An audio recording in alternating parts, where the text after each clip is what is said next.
Salut à tous, c'est Frédéric Delavier. Ce soir, je voulais vous faire une petite vidéo scientifique et anthropologique pour vous expliquer pourquoi les hommes dominent le monde et pourquoi les hommes et pas une autre espèce. Pour cela, je vous ai écrit un petit texte qui, je l'espère, vous fera comprendre pourquoi l'humanité s'est développée et pourquoi les hommes maintenant sont les maîtres du monde.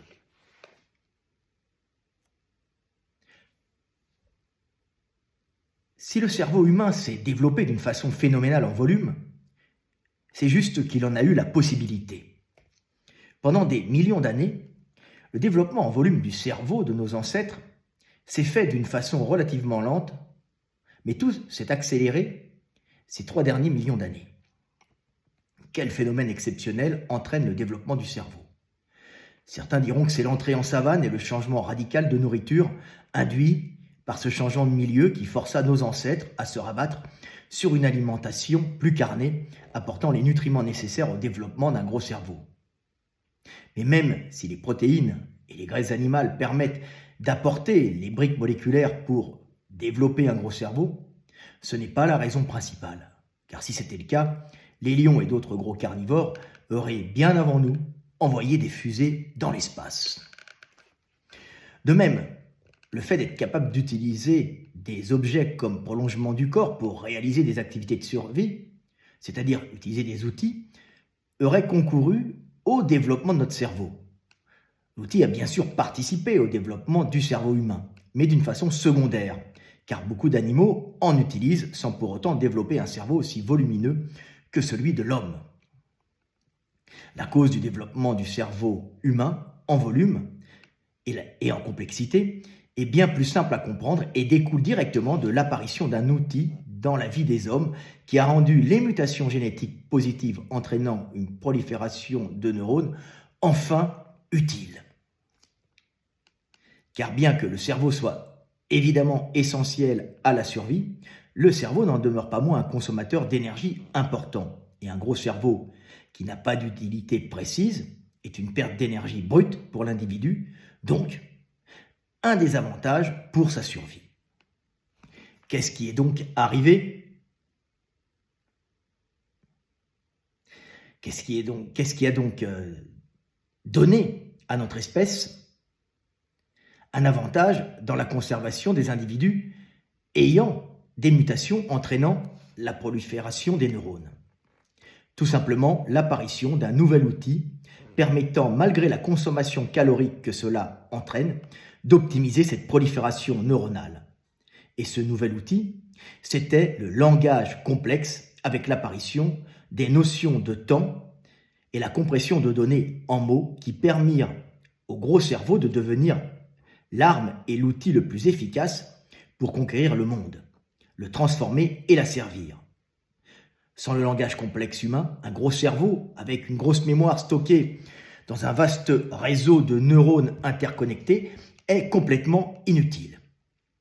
Stocker une quantité énorme de souvenirs dans un gros encéphale, souvenirs qui sont des informations perçues par nos sens et correspondant à des neurones stimulés simultanément par nos sens, ayant généré des connexions neuronales qui relient entre eux ce groupe de neurones et qui se réactiveront simultanément à des simulations sensorielles semblables, n'a pas d'utilité, car cette mémoire sans langage complexe ne peut pas être utilisée rapidement et devient donc complètement inefficace par sa lenteur pour réagir à des situations de survie, qu'elles soient dans la quête calorique, comme la prédation, ou pour réagir à un danger imminent.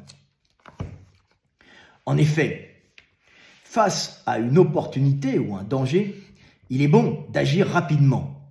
Et une grosse mémoire sans la compression de données en mots et des notions de temps pour aller chercher ces données dans le passé mémorisé, les analyser et les projeter dans un futur conceptualisé, est trop lourde à gérer et totalement inefficace par la lenteur de l'analyse produite. Imaginez qu'un lion surgisse devant vous. Si vous réfléchissez trop lentement à ce que vous allez faire, vous êtes mort et pensez à votre situation dangereuse en essayant de l'analyser si vous n'avez pas un langage complexe, c'est-à-dire des mots et des notions de temps, est impossible à effectuer rapidement. Pensez au lion avec sa forme, sa couleur, son odeur et les sons qu'il produit. En réfléchissant à cela avec toutes les sensations pour gérer le danger et trouver la meilleure solution pour survivre est un processus bien trop lent pour être efficace. Et sans ce langage complexe humain, la meilleure façon pour survivre et agir rapidement, c'est le réflexe conditionné, c'est-à-dire la capacité de réagir automatiquement à un stress en ayant auparavant mémorisé des actions vécues et en les reproduisant en réaction automatique lors de confrontations à des situations similaires. C'est ainsi que sans le langage complexe, le réflexe conditionné est ce qu'il y a de plus efficace pour réagir rapidement à un danger ou à une opportunité. Imaginons que vous avez été confronté à un lion, sous stress. Vous avez eu un petit moment de flottement, puis vous êtes baissé dans les herbes et vous avez couru le plus rapidement possible pour vous réfugier dans l'arbre le plus proche. Ayant survécu à cette confrontation dangereuse et grâce au stress qui va générer par un processus chimique un épaississement des connexions neuronales stimulées pendant cet événement, vous allez ancrer ce souvenir dans votre mémoire et permettre en cas de situation similaire de réagir automatiquement de la même façon, mais cette fois plus rapidement encore, sans temps de flottement, car l'information électrochimique de réaction cheminera plus vite dans un réseau synaptique épaissi par l'expérience précédente. C'est ce qu'on appelle un réflexe conditionné. Mais au cours de l'évolution humaine, le réflexe conditionné, même s'il garde des avantages dans de nombreuses situations, a été détrôné par un langage complexe permettant l'analyse par la parole, d'où découlent les actions réfléchies et choisies en toute conscience. Cette nouvelle façon de réagir au milieu a été déclenchée par la découverte fortuite d'outils de communication qui ont révolutionné l'évolution humaine. Le premier outil qui transforma un singe bipède en un être humain fut l'introduction des notions de temps dans le langage. Cet outil linguistique, qui fit l'homme, est consécutif à la bipédie et à notre entrée en savane. Dans ces vastes plaines herbeuses, les membres supérieurs libérés de la locomotion peuvent servir à tenir des outils pour frapper ou lancer, mais le plus souvent, par le pointage, c'est-à-dire montrer avec le doigt tendu, servir à indiquer le sujet de notre attention, mais aussi indiquer d'où nous venons et où nous allons, indiquer la flèche du temps, indiquer d'où je viens, en montrant derrière soi, c'est-à-dire indiquer le passé, et indiquer où je vais, en montrant devant soi, c'est-à-dire indiquer le futur. Le singe bipède était devenu l'homme, un être capable de communiquer par les gestes des notions de temps. Il ne lui restait plus qu'à rajouter des sons sur ces gestes et plus tard enlever les gestes, et l'homme se retrouvait avec des notions de temps dans son langage, lui permettant de parler du passé et par cela d'épaissir les connexions neuronales correspondantes à des souvenirs et ainsi d'ancrer sa mémoire dans son cortex pour mieux la stocker et l'utiliser. Et surtout, de parler de l'avenir, permettant en groupe d'organiser des actions futures complexes en vue de maîtriser et de conquérir le monde. L'homme historique était né, parlant du passé, pour ancrer dans son cerveau l'histoire du groupe, qui est un répertoire d'actions correspondant à des situations salvatrices, et parlant du futur, pour, en groupe, maîtriser et conquérir l'univers par l'action réfléchie, organisée et préméditée. L'acquisition de cet outil linguistique extraordinaire, qui correspondait au départ à des sons très basiques permettant de s'extirper du présent, de l'ici et maintenant, pour basculer dans le passé ou le futur, par la projection mentale, rendit la mémoire utile et enclencha la conservation des mutations, accélérant la prolifération neuronale. C'est à partir de ce moment-là que le cerveau se mit à grossir, car il pouvait utilement stocker de la mémoire. Parallèlement, l'homme maîtrisant les notions de temps, il était utile à celui-ci de stocker un maximum de données pour pouvoir les utiliser par l'analyse dans la conquête du monde. C'est ainsi que le vocabulaire se développa, vocabulaire qui correspond à des compressions de données en sons que l'on appelle des mots, mots qui correspondent à des choses et des concepts ressentis. Grâce aux mots, il n'était plus besoin de penser en permanence le monde en sensations, utilisant trop de neurones et d'énergie, et véhiculant trop lentement une information trop lourde.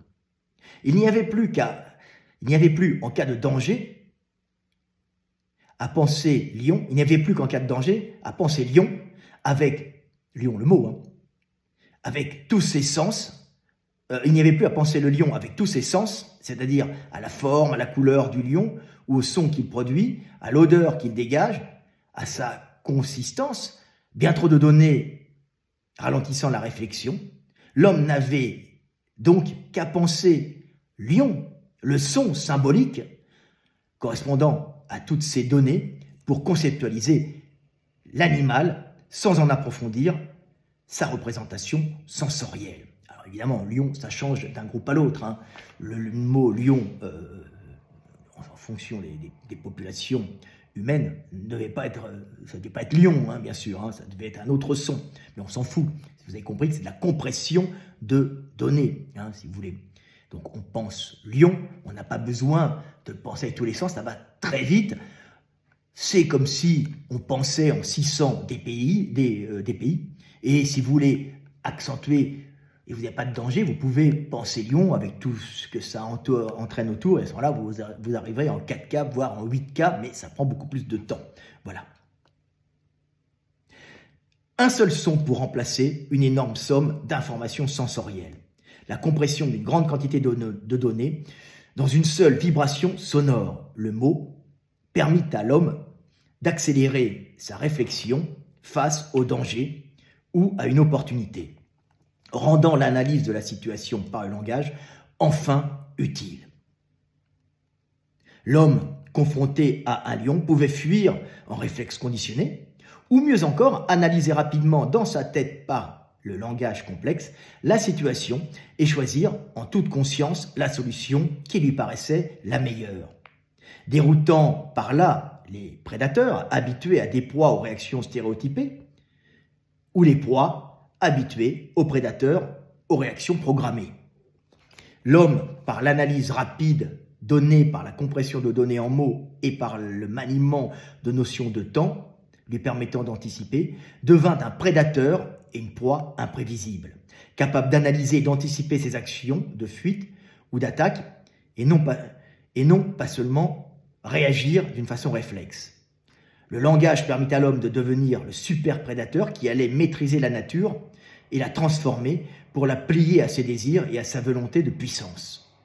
C'est ainsi que, doté des notions de temps permettant de jongler avec les mots, qui sont la compression en sons de données sensorielles et émotionnelles lourdes correspondant à des choses et des concepts, une grosse mémoire devint utile, car l'homme pouvait enfin analyser et penser rapidement pour réagir à ce qu'il percevait du monde par ses sens. À partir de ce moment-là, toutes les mutations entraînant la prolifération de neurones dans le cortex devinrent positives, augmentant la mémoire de l'homme et du même coup la taille de son cerveau. Et chaque perfectionnement du langage, chaque trouvaille linguistique découverte fortuitement au cours des conversations du groupe et qui facilitait la communication des individus et le maniement d'informations, rendait le développement en volume du cerveau de plus en plus utile. Si le cerveau humain a explosé en volume, c'est donc juste en réaction à des découvertes linguistiques fortuites qui, au cours de l'évolution humaine, se sont succédées, entraînant du même coup à chaque progression technique du langage, par réaction, un développement du cerveau en volume et en complexité. Voilà, l'homme, c'est le verbe. C'est dit dans la Bible, au commencement était le verbe, au commencement était la parole, ce qui distingue l'homme des autres animaux supérieurs, c'est ses capacités à exprimer des notions de temps, c'est-à-dire à dire je suis, j'étais et je serai, même si au début ce n'étaient pas des verbes, mais juste des sons exprimant le futur et le passé. Mais ce qui est difficile à comprendre pour la plupart des gens, c'est de dire oui, mais les animaux pensent au futur, sont capables de préméditer des actions, ils pensent au passé pour se remémorer un passé qui leur a permis de survivre ou des dangers qu'ils ont dû éviter. Oui, bien sûr, mais ils n'expriment pas le futur et le passé. Ils ne sont que dans l'expression présente. Ils sont dans « je t'aime »,« je ne t'aime pas »,« j'ai faim »,« j'ai pas faim »,« je suis agressif »,« je ne suis pas agressif ». Même s'ils préméditent des actions, ils n'expriment pas le futur ni le passé. Ils ne disent pas « je t'aimais » et « je t'aimerai ». Les animaux sont fixés dans la communication présente, même si eux pensent à l'avenir et au passé. L'homme est le seul animal à pouvoir s'exprimer sur le futur et sur le passé, et dans sa grosse mémoire, est capable d'accumuler des données et d'enseigner par la parole et non par l'exemple sur ce qu'il a vécu et ce qu'il devra vivre. Donc il peut enseigner à beaucoup d'individus sans l'exemple physique, uniquement par la parole. Et ça change. Donc, quand vous avez un chat, une chatte qui enseigne à ses petits, elle va leur montrer comment attraper une souris, elle va par le jeu, mais elle va leur montrer des choses. Elle va enseigner techniquement. L'homme, par la parole, peut enseigner uniquement par la visualisation des mots et peut enseigner sur des choses passées et futures, non pas à un individu, mais à des centaines qui l'écoutent et qui ne le voient pas forcément. Donc c'est ça qui fait la différence. Et quand on comprend les notions de temps et les mots, les compressions de données en mots, comme l'élément fondamental du développement cérébral humain, il faut penser aussi que ce sont les notions de temps et les mots qui ont permis à l'homme de générer la spiritualité et la notion d'esprit. Et spiritualité, esprit. Donc l'esprit, c'est l'esprit sans le corps. C'est ce qui pense, c'est la notion de cette chose spirituelle détachée du corps. Et vous allez comprendre, dans un autre petit texte que je vais vous lire, que ces notions de temps ont enclenché le développement du cerveau, les mots, mais essentiellement à la base des notions de temps, le développement en volume du cerveau, la conquête du monde, puisque l'homme est capable de préméditer des actions par le verbe. Nous allons faire ci, nous allons faire ça, tu vas passer derrière la colline, je vais passer de ce côté-là de la colline, nous allons repousser les chevaux, ils viendront vers toi. Il organisait ces chasses, il organise ce qu'il fait, il se projette spirituellement par le verbe, et cette projection spirituelle par le verbe lui permet de se projeter dans le futur, mais aussi dans le passé ou dans d'autres lieux et d'autres temps, va lui permettre de conceptualiser les esprits, les dieux et enfin Dieu. Et je vais vous lire un petit texte pour que vous compreniez que c'est le verbe qui fait l'homme et uniquement le verbe. Et c'est ça qui a permis à l'humanité de conquérir quasiment toute la terre. Alors je vais vous lire un petit texte sur justement la spiritualité. La croyance en Dieu et la spiritualité sont directement liées aux notions de temps dans le langage, acquisition linguistique liée à notre bipédie et à la possibilité par le geste d'indiquer d'où l'on vient et où l'on va, montrant par le pointage et l'indication avec la main le futur devant et le passé derrière. Mettant des sons sur des gestes, enlevant les gestes, l'homme se retrouvant avec des notions de temps dans le langage. La possibilité de parler du futur et du passé entraîne obligatoirement la spiritualité, c'est-à-dire la capacité de se concevoir par le verbe ou la parole en d'autres lieux et d'autres temps, permettant de se concevoir décorporé en esprit, en dehors du corps, permettant de concevoir l'esprit. Par cette capacité de projection spirituelle par le verbe, l'homme se projette dans le futur et finit par se retrouver face à la conceptualisation de sa mort. Et devant la vertigineuse notion de finitude et de non-être que lui apportent les notions de temps, l'homme, terrorisé mais familiarisé à cette notion d'esprit, imagine la persistance de celui-ci après la putréfaction des chairs et la destruction du corps. Possibilité merveilleuse que donne la spiritualité engendrée par le Verbe de calmer l'homme face à l'angoisse de la finitude que lui ont donné les notions de temps. Ainsi, la spiritualité est en nous depuis que nous pouvons dire « je suis, j'étais et je serai ». Notions de temps dans le langage qui nous permettent de concevoir l'esprit, notre esprit, l'esprit des morts, l'esprit des choses, les esprits de la nature, enfin les dieux qui sont esprits et Dieu lui-même, esprit au-dessus de tout, directement issu du Verbe qui fait l'homme. La spiritualité est inscrite en nous, aussi vieille que les notions de temps, et nous sommes faits par ces notions de temps qui nous ont forgés génétiquement pour accueillir Dieu en nous, ou plutôt la notion merveilleuse de Dieu qui calme les hommes face à la souffrance et à la mort.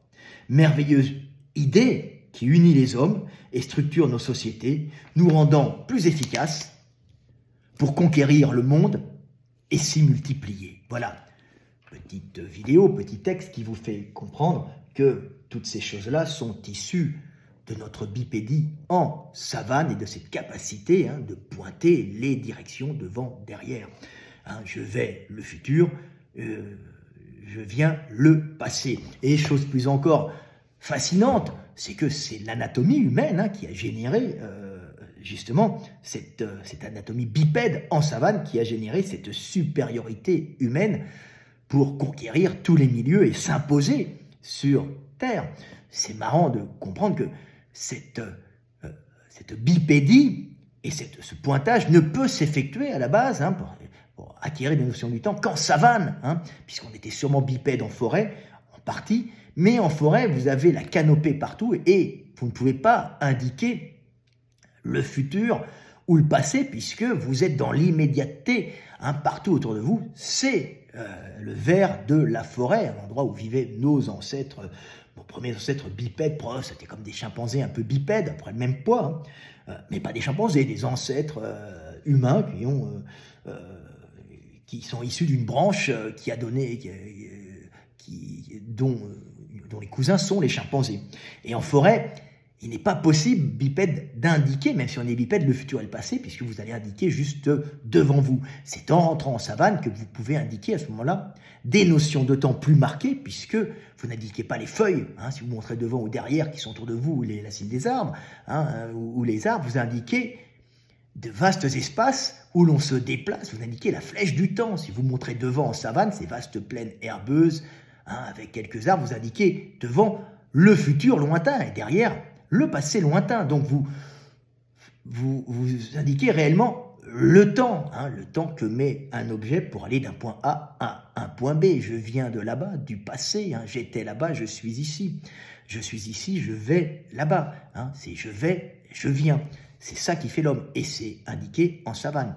De plus, il est marrant de voir que la zone de Broca, où il y a une partie du langage, les fonctions cognitives, et une partie des notions de temps, est à gauche, ici, à gauche du cerveau. Alors, le langage n'est pas qu'à gauche, il est un peu partout, mais la zone de Broca est à gauche. Pourquoi ? Parce que l'homme est un droitier, est une espèce droitière pour faciliter les interactions sociales. Quand tout le monde est droitier, on sait que le type va vous passer de la main droite un objet, donc vous êtes déjà dans la capacité de prendre, de récupérer des objets, ça accélère les relations sociales, ça économise de l'énergie, ça vous rend plus efficace pour vous défendre et conquérir le monde. Donc l'espèce droitière indique avec sa main droite d'où il vient et où il va, donc zone de Broca, à droite, puisque c'est un langage manuel.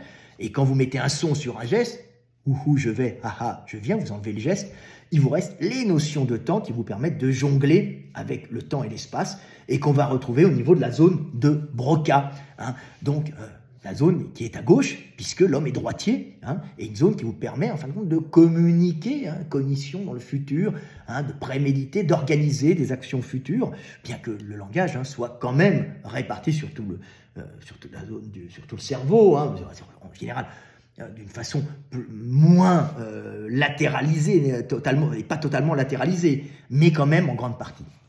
Voilà, vous voyez que ça vient de ça. Donc c'est vraiment marrant de voir ça, c'est vraiment étonnant, c'est fascinant de voir comme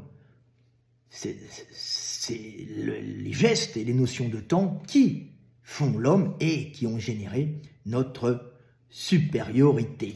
Voilà, par rapport aux autres espèces. Alors que supériorité, les virus se portent très bien, les bactéries aussi, il y a plus de vers de terre que d'hommes, si vous voulez, mais effectivement, il y a plus de fourmis que d'hommes. Mais l'homme, par cette capacité de dire je suis, j'étais et je serai, et la conscience ultime sur cette terre, hein, puisque c'est lui qui est capable d'exprimer le temps et qui est devenu un animal historique, c'est-à-dire capable de parler du passé et de parler du futur et d'organiser à plusieurs le passé et le futur. Voilà, petite vidéo du soir, espoir, je pourrais vous en faire d'autres, hein, sur la façon dont je vous en ferai la prochaine fois.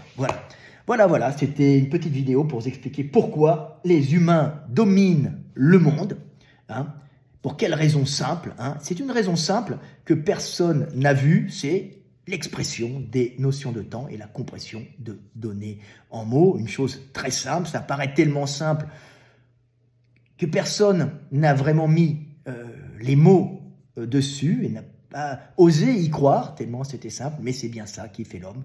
C'était dans les textes religieux. Au commencement était le Verbe, au commencement était la parole, hein, et quand Moïse, devant le buisson ardent, devant Dieu, hein, cette forme, on parlait avec un langage de pasteur de l'époque, avec beaucoup moins de vocabulaire et beaucoup plus imagé, hein, beaucoup plus poétique, puisque qu'on pense par l'image et par le fait de ne pas avoir un vaste vocabulaire, quand Moïse, sur le mont Sinaï, se retrouve face à Dieu, c'est-à-dire l'énergie, le buisson ardent, il demande à Dieu « Qui es-tu » Et Dieu lui répond « Je suis celui qui est, je suis celui qui sera », c'est-à-dire l'énergie, le buisson ardent, capable de générer les notions de temps et la conscience qui exprime qu'elle est et qu'elle sera.